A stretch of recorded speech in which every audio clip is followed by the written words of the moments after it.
A noite em que segui a minha secretária, eu tinha a certeza de que ela me estava a trair. Nunca imaginei que ela estivesse a arriscar tudo para proteger alguém que eu nunca tinha conhecido. Durante 3 anos, a Natália Silva tinha sido a secretária executiva mais confiável na Silva Holdings. Nunca se atrasava, nunca perdia uma reunião e resolvia sempre os problemas antes de chegarem à minha mesa. É por isso que o envelope anônimo que me esperava não fazia sentido. Lá dentro, havia 3 fotografias. A primeira mostrava a Natália a sair do escritório exatamente às 18. A segunda mostrava-a a entrar num bairro mais antigo da zona oeste de Lisboa. A terceira fez-me gelar.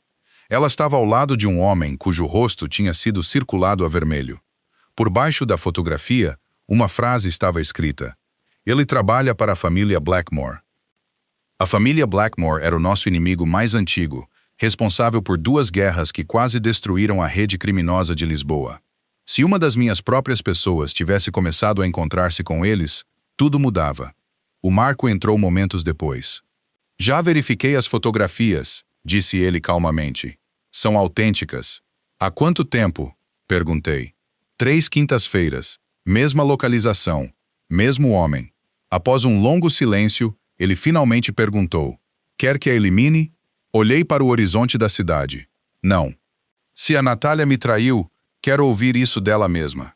Exatamente às 18, a Natália terminou a agenda do dia seguinte, colocou o meu calendário arrumado na secretária e sorriu. "Está tudo pronto para amanhã, Sr. Silva." Ela saiu sem o menor indício de que a sua vida já estava sob investigação.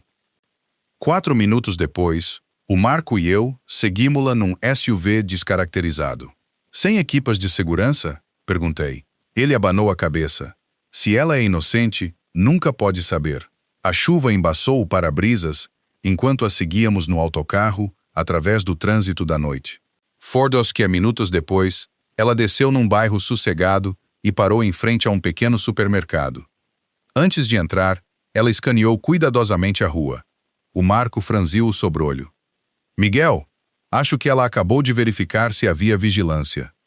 Segundos depois, um sedã preto parou na berma. Um homem na casa dos 40 anos, vestido com um casaco escuro, saiu. O mesmo homem das fotografias. A Natália aproximou-se dele. Sem se cumprimentarem, ele entregou-lhe um envelope castanho grosso. Ela aceitou-o sem o abrir, trocaram algumas palavras baixas e afastaram-se em direções opostas. O Marco baixou os binóculos. Aquilo parecia uma entrega.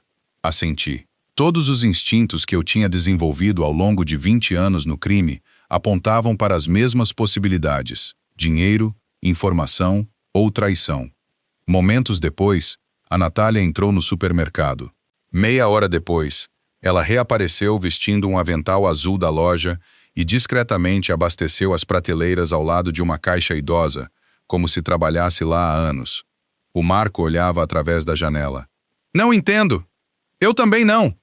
Menos de 1 hora depois de aceitar um envelope misterioso de um homem ligado ao meu maior inimigo, ela estava a trabalhar num turno noturno comum num supermercado de bairro.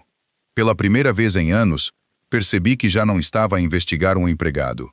Estava a seguir uma mulher cuja vida inteira era construída sobre segredos. O Miguel Silva construiu o seu império num princípio. Nunca confie no que as pessoas querem que ele veja. O supermercado era demasiado comum. O envelope misterioso era demasiado deliberado. Não pertenciam à mesma história.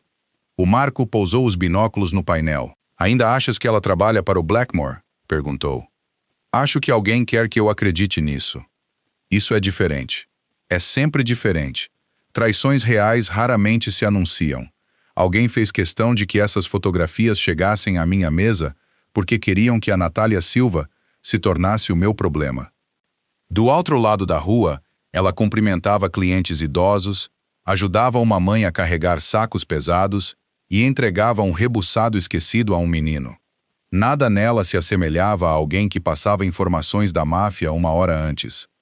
Então o Marco sussurrou: "Movimento." O mesmo homem do casaco escuro tinha voltado. Ele estava ao lado de uma banca de jornais, fingindo ler, enquanto observava a loja. Não a Natália. A loja em si. Ele não a está a observar, disse eu. O Marco olhou novamente. Ele está à espera de ver quem se encontra com ela. Aquilo mudou tudo. O envelope não tinha acabado. Tinha começado outra coisa. Exatamente às 21, o supermercado fechou. O dono idoso entregou a Natália um envelope branco com o seu salário. Ela agradeceu-lhe calorosamente e colocou-o num bolso diferente do envelope castanho que tinha recebido mais cedo.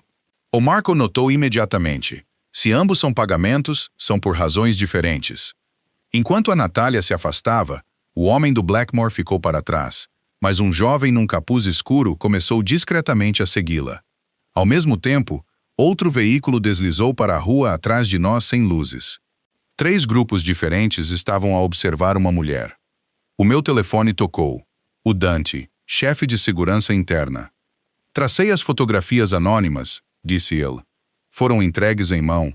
O mensageiro usou um disfarce e escapou num carro registrado numa empresa fantasma ligada ao Blackmore. O Marco olhou para mim. Estão a pressionar-nos. Assenti. Querem que desconfie. Nenhum de nós entendia por que é que a Natália tinha sido escolhida. Mais à frente, ela entrou numa farmácia 24 horas. Através da janela da frente, observei-a a abrir o envelope castanho e a contar pilhas grossas de dinheiro. São pelo menos 20.000 euros, sussurrou o Marco. Minutos depois, o farmacêutico regressou com um refrigerador médico selado e com controlo de temperatura. A Natália assinou a papelada, colocou-o numa mala isolada e saiu. Isto está a piorar, murmurou o Marco.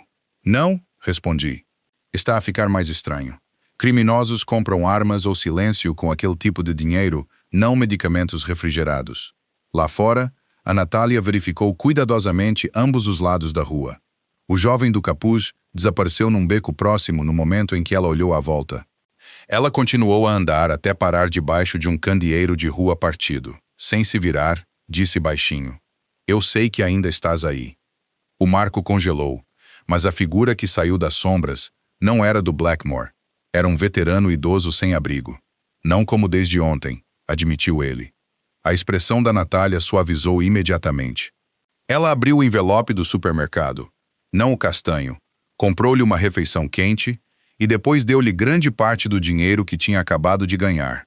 O velho olhou para ela em descrença. Já me ajudaste 2 vezes este mês. Ela sorriu gentilmente. E depois ajuda outra pessoa quando a vida te for mais gentil. Eu tinha acabado de assistir a mesma mulher a aceitar 20.000 euros de um homem ligado ao meu maior inimigo e depois a dar quase todos os seus salários honestos a um estranho. Ela não se parecia nada com a traidora que eu tinha imaginado. No entanto, o envelope do Blackmore era real. Enquanto a Natália desaparecia na noite, levando o refrigerador médico, o Marco quebrou o silêncio. Miguel, como é que alguém pode pegar dinheiro do nosso inimigo e ainda assim fazer algo assim? Pela primeira vez desde que esta investigação começou, considerei uma possibilidade mais assustadora do que a traição. Talvez a Natália Silva estivesse a esconder 2 segredos, e apenas um deles pertencia à máfia. Na manhã seguinte, forcei-me a manter a objetividade. Eu tinha construído meu império confiando em provas em vez de emoções, mas tudo o que tinha visto na noite anterior apontava em direções opostas. A Natália Silva tinha aceitado um envelope grosso de um homem ligado à família Blackmore. Depois gastou os seus próprios salários do supermercado a ajudar um veterano sem abrigo antes de levar um pacote médico com controlo de temperatura pela cidade. Nada disso fazia sentido. Antes do amanhecer, o Marco chegou com fotografias de vigilância das últimas 3 quintas-feiras. Todas as semanas, a Natália seguia a mesma rotina. Ela saía da Silva Holdings às 18, viajava para o mesmo bairro da Zona Oeste, encontrava-se com o mesmo homem por menos de 2 minutos, trabalhava no turno da noite no supermercado, parava na farmácia e ia para casa. A rotina nunca muda, disse o Marco.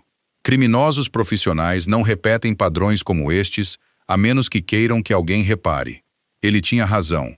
Ou a Natália era incrivelmente descuidada, ou alguém queria que esses encontros fossem descobertos. Momentos depois, o Dante entrou com outro relatório. Identificamos o homem das fotografias, disse ele. O Victor Hale. Eu conhecia o nome. O Victor tinha gerido as operações financeiras da família Blackmore antes de desaparecer há anos. Alguns acreditavam que ele se tinha reformado. Outros acreditavam que ele se tinha tornado um corretor independente. O Dante colocou outra fotografia na minha secretária. Mostrava o Victor a sair de um hospital privado ao lado de um cirurgião cardíaco respeitado. O Marco franziu o sobrolho. Por que é que um operativo do Blackmore se encontraria com um especialista em coração? Nenhum de nós tinha uma resposta. Naquela tarde, a Natália trabalhou exatamente como sempre, organizando calmamente reuniões, resolvendo problemas e ajudando todos à sua volta. Vê-la através das paredes de vidro do meu escritório tornou-se mais difícil a cada hora que passava. Ela parecia completamente genuína, mas todas as provas sugeriam o contrário. Às 17h45, ela colocou os contratos finais na minha secretária. Está tudo pronto para amanhã, Sr. Silva. Obrigado, Natália, respondi, estudando a sua expressão indecifrável enquanto ela saía. Desta vez, recusei-me a ficar dentro do SUV. Quando a Natália entrou no supermercado, observei-a de um café do outro lado da rua. Meia hora depois, o Victor Hale apareceu novamente. Em vez de entrar na loja, ele colocou uma pequena mala preta num cacifo público na estação de autocarros próxima e afastou-se. 5 minutos depois, a Natália saiu pela porta dos fundos, verificou os seus arredores, abriu o cacifo com uma chave que já possuía, recolheu a mala e desapareceu num beco estreito.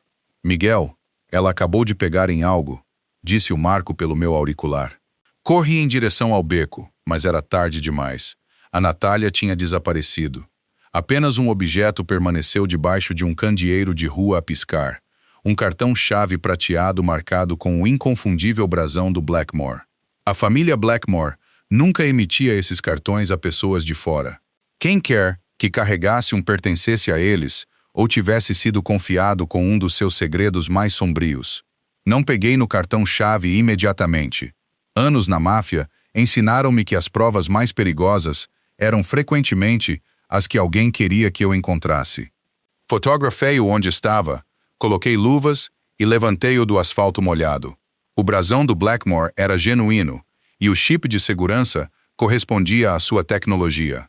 O Marco chegou momentos depois. Não é uma contrafação, disse ele. Não, respondi. Alguém queria que o encontrássemos. Procuramos no beco, mas a Natália e a mala preta tinham desaparecido. O Dante pirateou as câmaras de trânsito próximas em minutos, apenas para descobrir que todas as câmaras que cobriam o beco tinham sido em loop durante exatamente 6 minutos. Não é uma falha de energia, confirmou ele. Alguém apagou as provas. Quem quer que tenha planeado estes encontros possuía competências profissionais de vigilância e acesso à tecnologia do Blackmore. Na manhã seguinte, chamei a Natália ao meu escritório. Ela entrou tão calma como sempre. Coloquei o cartão-chave do Blackmore à sua frente. Pela primeira vez em 3 anos, vi a menor rachadura na sua compostura. Durou menos de 1 segundo. Já viu isto antes? Perguntei. Não, respondeu ela suavemente. E eu queria acreditar nela, mas algo mais chamou a minha atenção. Debaixo da secretária, o seu polegar esfregava levemente contra o indicador, um hábito nervoso que eu nunca tinha visto antes. A Natália Silva estava a mentir. Antes que eu pudesse fazer outra pergunta, o seu telefone vibrou.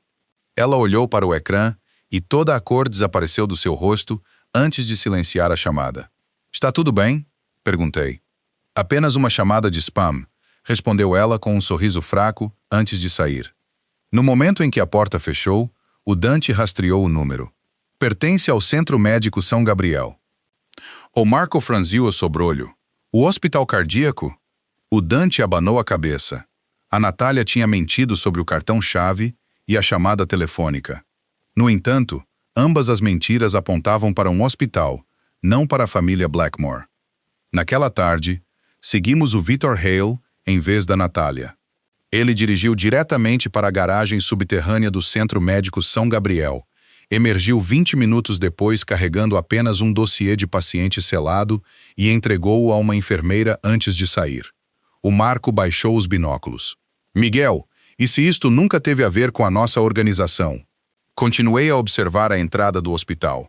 Não, tem a ver com a nossa organização. Levantei o cartão-chave do Blackmore. Porque alguém quer que eu acredite que a Natália Silva é a traidora. Nesse momento, outro sedã preto entrou na garagem. 3 homens saíram vestindo armas escondidas por baixo dos casacos. Eles não estavam lá para tratamento. Estavam lá para alguém dentro do hospital. A única questão era se tinham vindo para proteger a Natália ou para silenciar antes que ela pudesse revelar a verdade. Saí do hospital com mais perguntas do que respostas. Cada pista apontava em 2 direções. O cartão-chave do Blackmore, o Victor Hale, os envelopes secretos, os encontros noturnos. Nada disso combinava com a mulher que tinha mantido a Silva Holdings unida silenciosamente durante 3 anos. Antes mesmo de o Marco e eu sairmos do SUV, o Dante ligou. Miguel, tens que ver isto. Minutos depois, estávamos na sala de inteligência. Imagens de vigilância mostravam o Victor Hale a entrar no corredor subterrâneo do hospital. 2 minutos depois, a Natália chegou, carregando o recipiente médico isolado. Ela ignorou o Victor e entregou-o diretamente ao mesmo cirurgião cardíaco que tínhamos identificado anteriormente. O médico assinou um documento, agradeceu-lhe e desapareceu na ala cirúrgica. O Victor nunca tocou no recipiente. Ele apenas observou antes de sair. Aquilo muda tudo, disse o Marco. O Victor não está a receber nada, respondi. Ele está a garantir que a entrega chega ao hospital. Outro ângulo de câmara revelou um dos homens armados da garagem a tentar entrar no corredor restrito antes de a segurança do hospital o afastar. O Dante congelou o quadro. O Marco reconheceu-o imediatamente. Ele não é do Blackmore. Não, disse eu. Ele é um dos homens do Moretti. Se o sindicato Moretti estava a observar o mesmo hospital, o que quer que estivesse a acontecer lá dentro tinha se tornado valioso o suficiente para uma terceira família mafiosa se envolver. Então apareceu outra gravação. A Natália sentou-se sozinha fora da unidade de cuidados intensivos, exausta e prestes a chorar.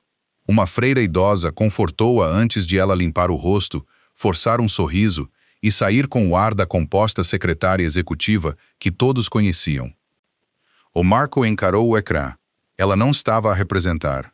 Não, respondi. Aquilo era real. De repente, todos os monitores ficaram pretos. Segundos depois, eles reiniciaram com uma transmissão ao vivo da Natália a sair da Silva Holdings enquanto um sedã preto a seguia.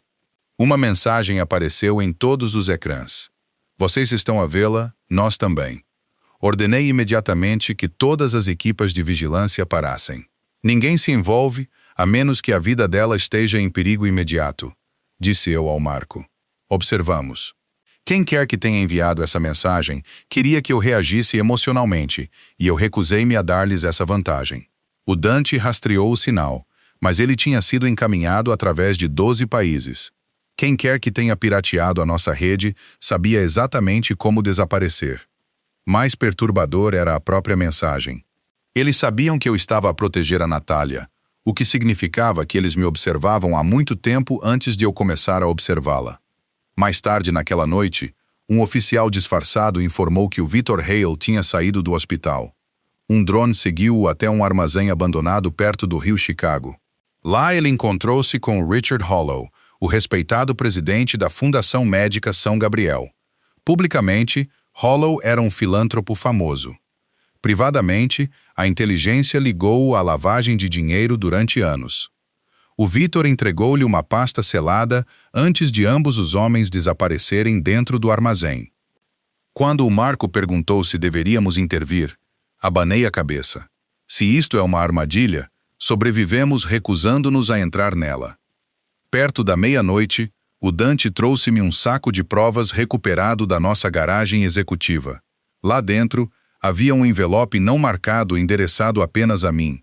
Uma fotografia mostrava a Natália, ao lado de uma cama de hospital, segurando a mão de um jovem ligado a monitores cardíacos. Através da imagem, alguém tinha escrito 3 palavras. Ela sabe tudo. Um cartão de memória dentro do envelope continha filmagens de segurança gravadas há quase 4 anos.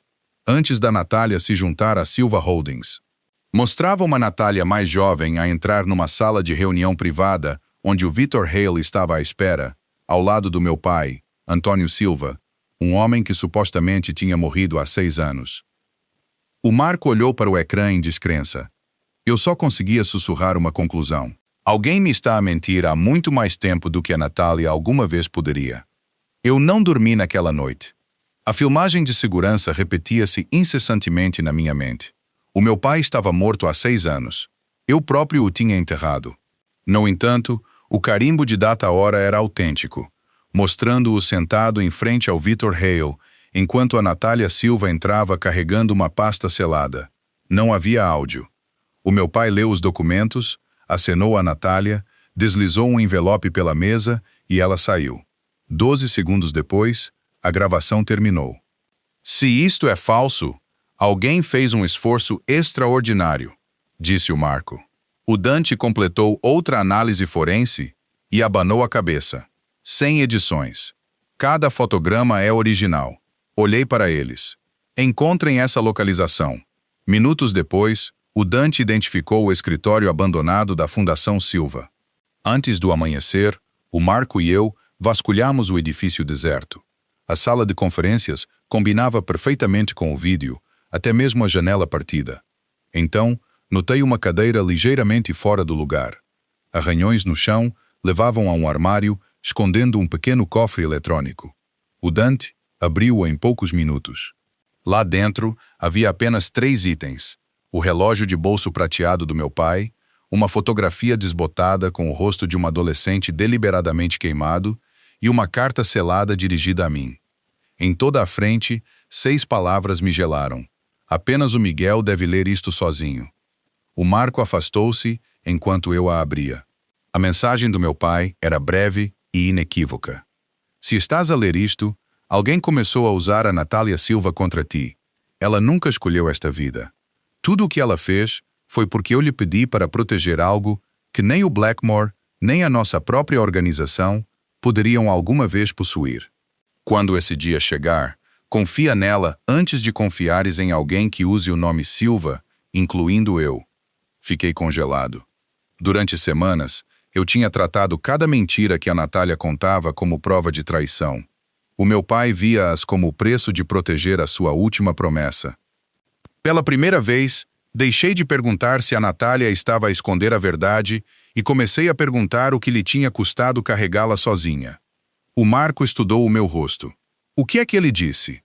Antes que eu pudesse responder, um tiro estilhaçou o silêncio. A bala atingiu a janela da sala de conferências a poucos centímetros do ombro do Marco antes de o atirador desaparecer. Segundos depois, o Dante ligou. Ele ouviu em silêncio, depois olhou para mim com um rosto pálido. Miguel, sussurrou ele, a Natália desapareceu. Ela nunca chegou ao escritório esta manhã. A notícia atingiu mais forte do que a bala do atirador. A Natália Silva nunca se tinha atrasado em 3 anos. Se ela não tivesse aparecido na Silva Holdings sem uma chamada, algo tinha corrido terrivelmente mal. Deslizei a carta do meu pai para o casaco e ordenei ao Marco: tranquiliza este edifício. Ninguém entra depois de sairmos. Enquanto corríamos para o centro de Lisboa, o Dante rastreou todos os sinais ligados ao telefone da Natália. Estava ativo até às 7h42 desta manhã, perto do terminal de autocarros da Zona Oeste, relatou ele. Depois alguém clonou o sinal. O telefone ainda se move, mas está a seguir rotas impossíveis. Eles querem que persigamos um fantasma. No terminal, a nossa equipa forense procurou, enquanto o Marco interrogava testemunhas. A maioria não tinha visto nada até que um velho vendedor de jornais falou. A jovem de blusa branca, ela vem todas as quintas-feiras, compra sempre café para o veterano sem abrigo. Aquilo combinava com tudo o que sabíamos sobre a Natália. O que aconteceu hoje? Perguntei. O velho apontou para uma rua lateral. Um sedã preto parou. 3 homens saíram. O Marco inclinou-se. Forçaram-na a entrar? O vendedor abanou a cabeça. Não, ela entrou por vontade própria. Se a Natália entrou voluntariamente, ou confiava neles, ou acreditava que recusar colocaria alguém em perigo. Então o Dante encontrou outra câmara de segurança. As imagens mostravam a Natália a ler uma única página entregue por um dos homens antes de entrar calmamente no sedã. Mesmo antes de o carro arrancar, ela olhou diretamente para a câmara e bateu 2 vezes na janela. O Marco franziu o sobrolho. O que é que isso significa? Eu soube imediatamente. Durante as reuniões, a Natália batia sempre 2 vezes no seu caderno, sempre que queria a minha atenção. Ela estava a deixar-me uma mensagem. Reproduzida e ampliada quadro a quadro, a filmagem revelou um pequeno objeto prateado a deslizar da sua manga para o passeio enquanto ela batia no vidro. O Marco recuperou-o em minutos. Era uma chave de dados encriptada em miniatura, idêntica às usadas para os ficheiros confidenciais da Silva Holdings. Um lado ostentava o brasão da família Silva, o outro lado tinha uma pequena letra gravada: A. Antônio. Antes que eu pudesse examiná-lo mais, a voz do Dante tornou-se urgente. Miguel, alguém está a tentar aceder à chave remotamente. De onde? Perguntei. Ele olhou para cima sombriamente. Da sede do Blackmore. Eles já sabem que a Natália deixou algo para ti. A chave de dados encriptada não era maior do que o meu polegar, mas as pessoas estavam dispostas a matar por ela. De volta à Silva Holdings, o Dante conectou-a a um computador isolado e offline. Apareceu uma tela de senha, mas todos os protocolos de encriptação falharam. O Marco olhou para a letra gravada. Poderá o A significar Antônio? Peguei no relógio de bolso do meu pai do cofre escondido. Dentro da tampa, havia 6 pequenos números que eu nunca tinha notado. O Dante digitou-os e o dispositivo desbloqueou. Um único vídeo gravado há 6 anos apareceu no ecrã. O rosto do meu pai encheu o monitor. Ele parecia exausto, mas calmo. Miguel, se estás a ver isto, eu falhei em parar o que estava a vir. A Natália Silva não é tua inimiga. Nunca foi. O Blackmore secretamente formou uma aliança com pessoas poderosas dentro da nossa própria organização. Juntos, eles esconderam uma operação de tráfico de tecnologia cardíaca experimental através de fundações médicas de caridade. E eu copiei todos os registros e dividi as provas em 3 chaves encriptadas. A Natália concordou em esconder uma porque ninguém alguma vez suspeitaria de uma secretária comum. Ela ficou ao teu lado porque eu lhe pedi. O vídeo terminou, revelando milhares de registros financeiros. Doações da Fundação Médica São Gabriel tinham secretamente financiado empresas fantasma controladas pelo Blackmore e por executivos corruptos dentro da Silva Holdings. Um nome aparecia repetidamente: Richard Hollow. O Marco olhou para o ecrã. Isto não é apenas corrupção. Não, disse eu baixinho. É um império. De repente, o Dante olhou para cima. Miguel, alguém está na nossa rede novamente. Todos os monitores piscaram a vermelho antes de mudar para uma transmissão de vídeo ao vivo. A Natália sentou-se sozinha numa sala mal iluminada, claramente sob guarda. Então Richard Hollow apareceu. Boa noite, Miguel, disse ele calmamente. Teu pai acreditava que esconder as provas nos destruiria. Ele apenas adiou o inevitável. Tu tens a primeira chave. Nós já temos a segunda. A Natália sabe onde a terceira está escondida. Ele colocou uma pistola entre eles. Trame a tua chave antes do amanhecer, e ela vive. Recusa, e até amanhã a tua leal secretária será lembrada como a mulher que te traiu e desapareceu para sempre. Esta já não é uma guerra entre famílias mafiosas. É uma guerra pela verdade que o teu pai morreu a proteger. O ecrã ficou preto. O silêncio encheu a sala até que o Marco finalmente perguntou: O que vais fazer? Olhei para a chave na minha mão, carreguei uma nova munição na minha pistola e respondi sem hesitação: Não lhes vou dar a chave. Vou trazer a Natália para casa e terminar a guerra que o meu pai começou. Richard Hollow cometeu um erro. Ele acreditou que um prazo me forçaria a um resgate imprudente. O meu pai ensinou-me o oposto. Nunca ataques a armadilha. Segue a pessoa que a construiu. Antes do amanhecer, ordenei que todos os operativos da Silva parassem de agir. Os nossos veículos, refúgios seguros e guardas visíveis, desapareceram. Para Hollow, pareceria rendição. Na realidade, tínhamos nos tornado invisíveis. Enquanto Dante analisava a primeira chave de dados, ele descobriu um projeto encriptado do Centro Médico São Gabriel. O Marco notou algo impossível. O hospital tinha oficialmente 6 níveis subterrâneos, mas o projeto mostrava um 7º nível escondido, ligado apenas por um túnel secreto de serviço. É lá que eles estão a manter a Natália, disse o Marco. Eu abanei a cabeça. Não, é lá que eles esperam que nós vamos. O nível escondido controlava todo o suprimento que entrava no hospital sem aparecer nos registros oficiais. Não era uma prisão. Era o coração da operação que o meu pai tinha descoberto. O Dante, então, recuperou uma gravação de segurança danificada. A Natália sentou-se sozinha na mesma sala onde Richard Hollow me tinha ameaçado. Calmamente, ela estendeu a mão debaixo da mesa por um momento antes de bater 3 vezes na mesa. Reconheci o sinal imediatamente. Ela usava o mesmo padrão sempre que tinha documentos confidenciais debaixo do compartimento falso na minha mesa de conferências. O Dante melhorou a filmagem. Clara debaixo da mesa estava outra unidade de armazenamento encriptada. A Natália sabia que a sala estava a ser monitorizada. Ela não estava à espera de ser resgatada. Ela estava a terminar a missão que o meu pai lhe tinha confiado. De repente, as luzes piscaram e apareceu uma alimentação de segurança desconhecida. Mostrava a garagem por baixo da Silva Holdings. Um trabalhador de manutenção empurrou um carrinho de limpeza para o elevador executivo, tirou o boné e sorriu. O Marco reconheceu-o imediatamente. Victor Hale. Antes de desaparecer, o Victor deslizou um bilhete dobrado por baixo do painel de controlo do elevador. A nossa equipe de segurança recuperou-o momentos depois.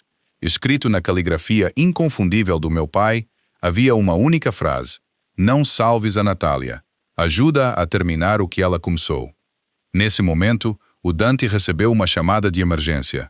Ele olhou para mim em descrença. Miguel, encontramos a 3ª chave. Onde? Perguntei. Ele engoliu em seco antes de responder. Tem estado dentro da Silva Holdings o tempo todo, escondida no teu escritório nos últimos 6 anos. Ninguém falou depois de o Dante revelar a verdade. A 3ª chave tinha estado escondida no meu escritório durante 6 anos. Parecia impossível. Todas as paredes tinham sido renovadas, todos os móveis substituídos, e a segurança tinha vasculhado a sala diariamente. Mas o meu pai nunca confiou em fechaduras. Ele confiava em memórias. Olhei à volta do escritório até que os meus olhos se fixaram no velho relógio de mesa mecânico que tinha pertencido a ele. Não funcionava desde o dia em que ele morreu. No entanto, a Natália tinha-o espanado silenciosamente todas as sextas-feiras durante 3 anos, sem nunca sugerir que eu o removesse. De repente, entendi. Ela sabia. Peguei no relógio e notei que um pé de latão estava ligeiramente solto. Uma volta suave acionou um clique suave, abrindo um compartimento escondido na base. Enrolada em tecido à prova de água, estava uma minúscula chave de armazenamento preta, a 3ª chave. O Marco soltou um longo suspiro. Teu pai escondeu-a à vista. Eu encarei-a em silêncio. A Natália tinha passado por esta secretária milhares de vezes. Ela poderia tê-la levado quando quisesse. Nunca o fez. Ela tinha protegido o segredo do meu pai, em vez de o usar. Nesse momento, o antigo telefone fixo tocou. A voz de Richard Hollow encheu a sala.